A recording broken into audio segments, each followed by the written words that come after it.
Let's go to the next one here, and this actually underscores what you're talking about. Let's put this up there on the screen. This is new dispatches from journalists on the front line in Ukraine. Wall Street Journal, quote, why Ukraine's offensive likely will be a slow and a costly grind.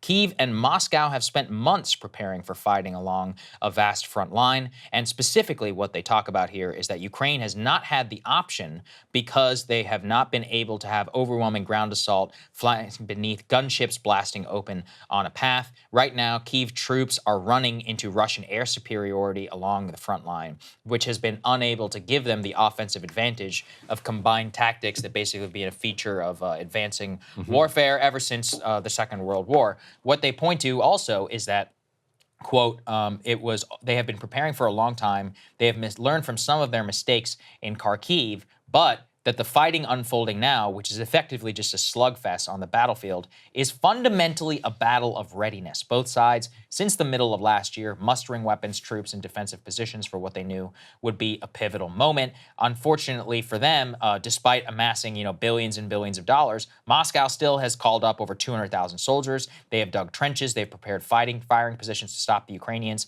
and they have spread, quote, millions of landmines in place by mine-spewing rockets fired from mobile launchers. The Ukrainian unit, which was driving these advanced equipment earlier, which drove into those, was incapacitated several tanks and armored fighting vehicles. And other units have faced multiple aerial attacks from helicopter gunships, missiles launched from both the air and the ground. All of these defensive capabilities of the Russians are making it more difficult than the original spring offensive for the Ukrainians because, frankly, the Russians just had a long time to prepare for it. They had just as long. And mobilization. They had the mobilization.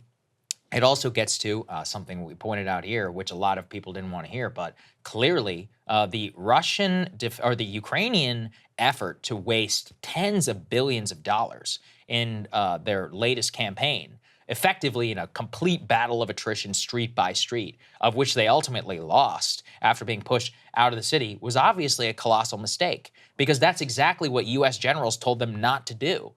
Repeatedly, they said, hey, you need to save all this ammo and all these men and all these weapons for the actual coming counteroffensive. And instead, they spent somewhere upwards of 10 to 15 billion, simply on the defense of a city that they ultimately completely lost, which was tactically a massive, or strategically a massive mistake.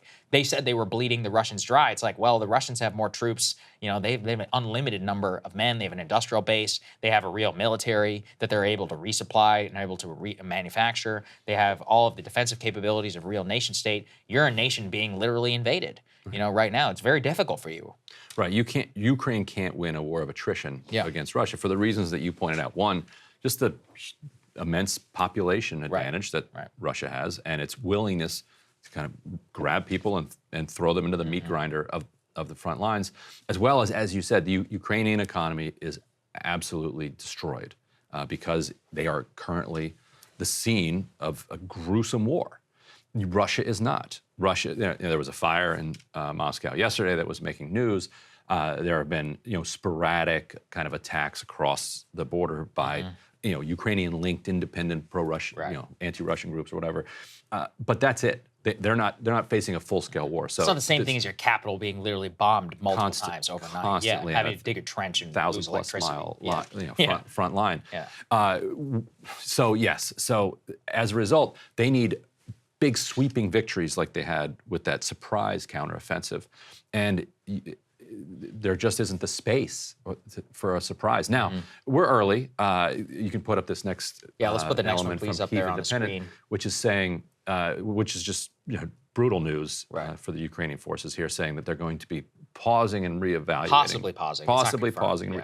No, so there's two possibilities here. One is that this is kind of it could be a feint, active disinformation from from basically the most loyal news outlet to the Ukrainian forces in Kyiv that is trying to convince the Russians that what you're seeing is true, or it is true, and they are actually pausing and reevaluating based on the structural disadvantages that you mentioned. For 150 years, this has been warfare, that the dug-in side, the defensive side, has a massive advantage over the side that is having to leave their trench. Yeah. I mean, look, right now, the best case for the Ukrainians is the Russian. I laid this out previously why I thought it was wrong, but here's a good case, which is Russia spent also billions of dollars and exhausted a lot of men, special forces in Bakhmut. All of these guys got blasted to death for basically, a smoking scrap of ground. Their forces are very tired after having gone through this advancement. They were the attacking force,